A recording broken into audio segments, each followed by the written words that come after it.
Hello नमस्कार। आज हम पार्ट 2 कर रहे हैं रिवीजन का पुष्पी पादपों में लैंगिक प्रजनन का। तो सबसे पहले आज हम लोग पढ़ने वाले हैं स्त्री केसर, गुरु बीजाणुधानी जिसे बीजांड भी कहते हैं, तथा भ्रूणकोश के बारे में। तो चलिए स्टार्ट करते हैं। जायांग जो होता है वो पुष्प के स्त्री जनन अंग का प्रतिनिधित्व करता है। एक जायांग के अंदर हो सकता है एक स्त्री केसर पाया जाए तो उसे हम लोग एक अंडपी बोलते हैं। एक से ज़्यादा स्त्री केसर पाया जाए तो उसे बहुअंडपी बोलते हैं। अब अगर एक से ज़्यादा स्त्री केसर है तो हो सकता है वो सब के सब एक साथ जुड़े हुए हों, उसे हम लोग युक्तांडपी कहते हैं। और अगर सभी स्त्री केसर अलग अलग हैं तो उसे हम लोग वियुक्तांडपी कहते हैं। मुख्यतः स्त्री केसर के 3 भाग होते हैं, वर्तिकाग्र, वर्तिका और अंडाशय। वर्तिकाग्र ऐसा प्लेटफॉर्म होता है जहाँ पे परागकण आके गिरते हैं, ठीक है, वो उसे पकड़ता है। अगर वर्तिका को देखा जाए तो एक पतला सा ट्यूब जैसा स्ट्रक्चर होता है, और अंडाशय जो होता है वो सबसे निचला हुआ भाग होता है जो फूला हुआ रहता है, उसे हम लोग अंडाशय कहते हैं। अब उस अंडाशय के अंदर पाया जाता है बीजांड या फिर गुरु बीजाणुधानी बोलते हैं उसे। और एक अंडाशय में जो बीजांड की संख्या होती है वो एक भी हो सकती है, जैसे गेहूँ, धान, आम में होता है, या फिर एक से ज़्यादा भी हो सकती है, जैसे पपीता, अमरूद तथा ऑर्किड में होता है। अब आइए एक बीजांड की संरचना देखती है कि बीजांड कैसा होता है।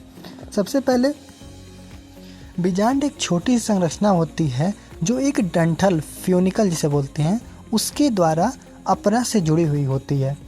बीजांड की काया जहाँ पे जुड़ती है, जिस पॉइंट पे जुड़ती है, उसे हम लोग हाइलम कहते हैं। बीजांड के चारों तरफ एक आवरण पाया जाता है, 2 आवरण पाया जाता है, एक अंत आवरण और एक बाह्य आवरण। बाह्य आवरण बाहर की तरफ होता है और अंत आवरण अंदर की तरफ होता है। अंत आवरण के भी अंदर पाया जाता है एक बीजांड काय। बीजांड काय केंद्रक की कोशिकाओं में प्रचुरता से आरक्षित आहार सामग्री भरी होती है, यानी इसके अंदर बहुत सारा खाने पीने का सामान भरा हुआ रहता है। और इसके अंदर पाया जाता है भ्रूणकोश। भ्रूणकोश जो होता है वो मादा युग्मकोद्भिद उसे हम लोग बोलते हैं, क्योंकि इसके अंदर ही मादा युग्मक बनता है। साथ ही देखें तो सबसे ऊपर के तरफ एक बीजांड द्वार नामक एक छिद्र होता है जिसे हम लोग बीजांड द्वार कहते हैं, और उस सिरे को हम लोग बोलते हैं बीजांड द्वारी सिरा। ठीक उसके उल्टे में एक कैलेजल सिरा पाया जाता है, या उसे हम लोग निभागीय सिरा भी कहते हैं। अब हम लोग देखेंगे गुरु बीजाणु जनन। गुरु बीजाणु जनन क्या होता है? गुरु बीजाणु मात्र कोशिका से गुरु बीजाणु की रचना के प्रक्रम को हम लोग गुरु बीजाणु जनन कहते हैं। ये कैसे होता है ये समझते हैं। सबसे पहले जो बीजांड काय होता है उसमें से एक कोशिका बाहर आती है और बोलती है कि मैं आगे चल के भ्रूणकोश बनाऊंगी, ठीक है। तो एक बड़ी सी कोशिका बाहर आती है, कौन से तरफ पे आती है? कैलेजल एंड की तरफ आती है, माफ़ करिएगा, बीजांड द्वारी क्षेत्र की तरफ से आती है, ठीक है। इसके अंदर सघन जीव द्रव्य होता है और सुस्पष्ट केंद्रक होता है। आगे चल के सबसे पहले अर्धसूत्री विभाजन करती है, जिससे 4 गुरु बीजाणु चतुष्क बनते हैं, ठीक है। उसमें से 3 जो होते हैं वो नष्ट हो जाते हैं और सिर्फ एक ही बचता है, जिसे हम लोग मादा युग्मकोद्भिद या फिर भ्रूणकोश कहते हैं। अब वो परिपक्व होने जाता है। उस परिपक्व होने के लिए सबसे पहले वो क्या करता है? समसूत्री विभाजन करता है। लेकिन उसमें जो समसूत्री विभाजन होता है वो मुक्त केंद्रक विभाजन होता है, यानी कि कैरियोकाइनेसिस के बाद साइटोकाइनेसिस नहीं होता है, ठीक है। तो सबसे पहले ये पहला समसूत्री विभाजन करता है तो 1 कोशिका से 2 कोशिका बनता है, फिर अगले वाले में 2 से 4, फिर 4 से 8 बनता है। इसके बाद से कैरियोकाइनेसिस बंद हो जाती है और साइटोकाइनेसिस यानी कि कोशिकीकरण होता है। जब कोशिकीकरण हो जाता है तब हमारा एक परिपक्व भ्रूणकोश बन के तैयार होता है, जिसके अंदर कुल 7 केंद्रक कोशिका होते हैं और 8 केंद्रक होते हैं, ठीक है।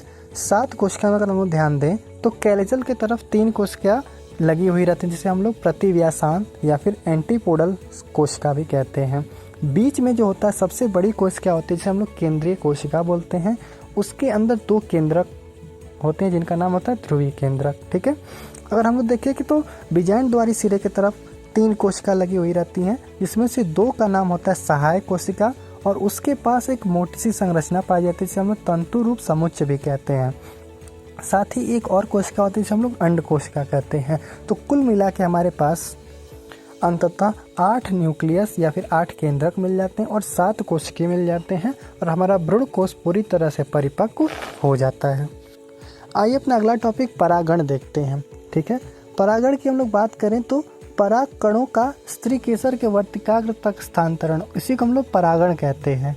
यानी कि परागकण परागकोश से झड़कर स्त्री केसर के वर्तिकाग्र पहुंच जाए उसे हम लोग परागण कहते हैं। परागण के लिए हम लोग बाह्य कारकों का उपयोग करते हैं। ठीक है, परागण का अगर स्रोत को हम लोग ध्यान रखें तो परागण इस हिसाब से 3 प्रकार के होते हैं। एक होता है स्वयुग्मन, दूसरा होता है सजात पुष्पी और तीसरा होता है परनिषेचन। स्वयुग्मन जो होता है एक ही पुष्प में परागकोश से वर्तिकाग्र तक पराग कणों का स्थानांतरण होता है।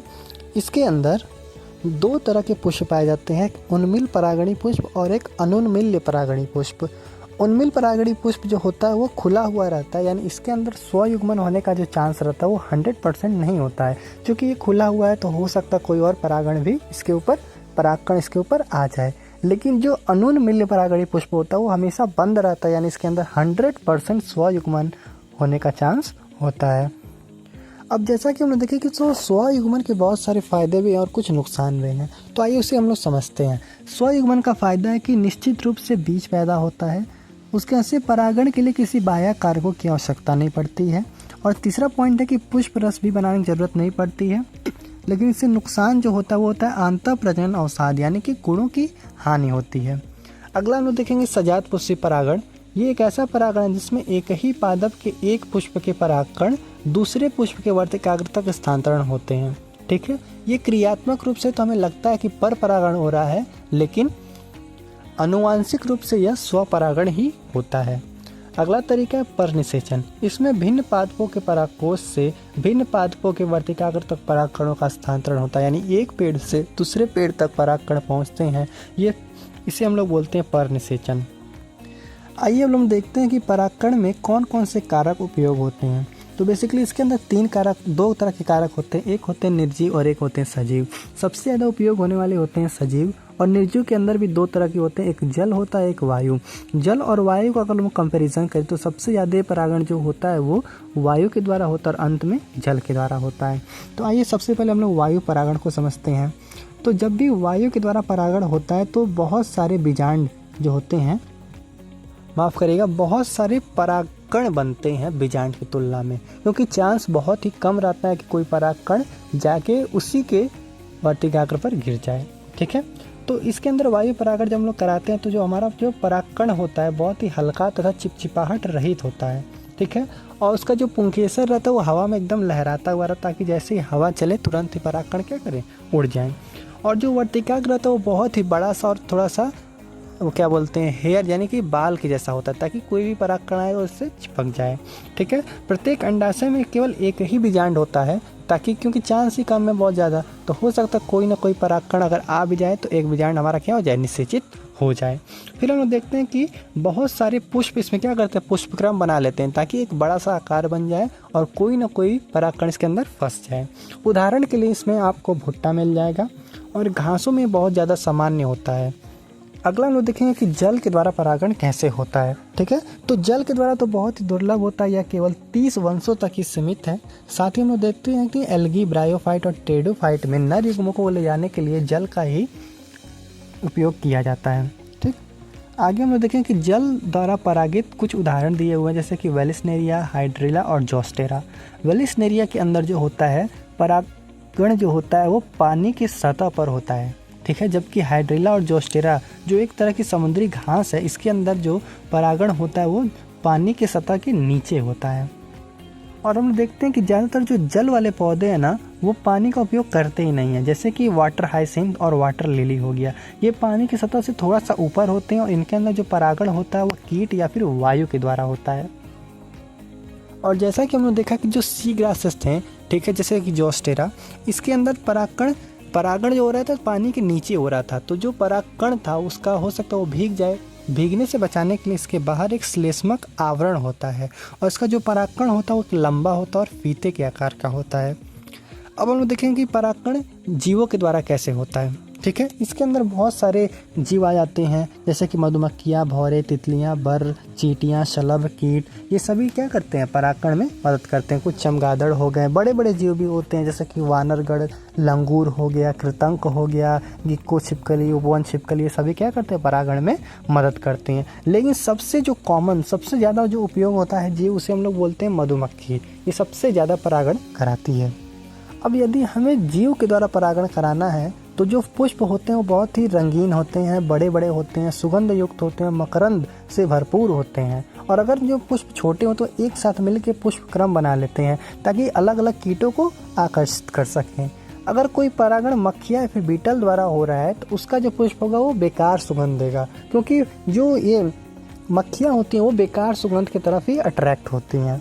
ठीक है, अब इस जो पुष्प ये कीट के द्वारा परागण करना चाहता है उसका जो वर्तिकाग्र या फिर उसका जो परागकण होगा वो एकदम चिपचिपा जैसा होगा, ताकि कोई भी कीट उसके ऊपर आए तो वो परागकण उसके ऊपर चिपक जाए।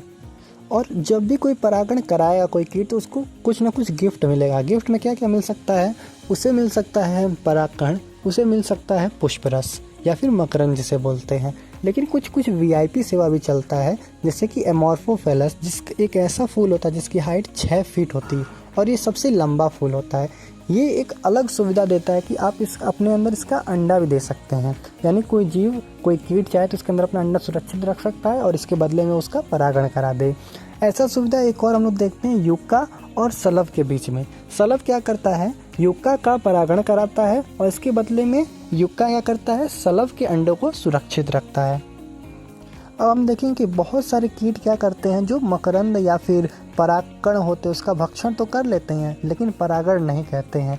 ऐसे कीट को हम लोग बोलते हैं पराग चोर या फिर मकरंद दस्यु के नाम से भी हम लोग जानते हैं। तो आज के लिए इतना ही। अगले टॉपिक में हम लोग पढ़ेंगे बही प्रजनन युक्तियाँ, यानी कि पर परागण को कैसे हम लोग बहुत ज़्यादा बढ़ा सकते हैं, क्यों बढ़ाएंगे, इससे क्या फ़ायदा होता है, ये सारी चीज़ों को हम लोग समझेंगे। धन्यवाद।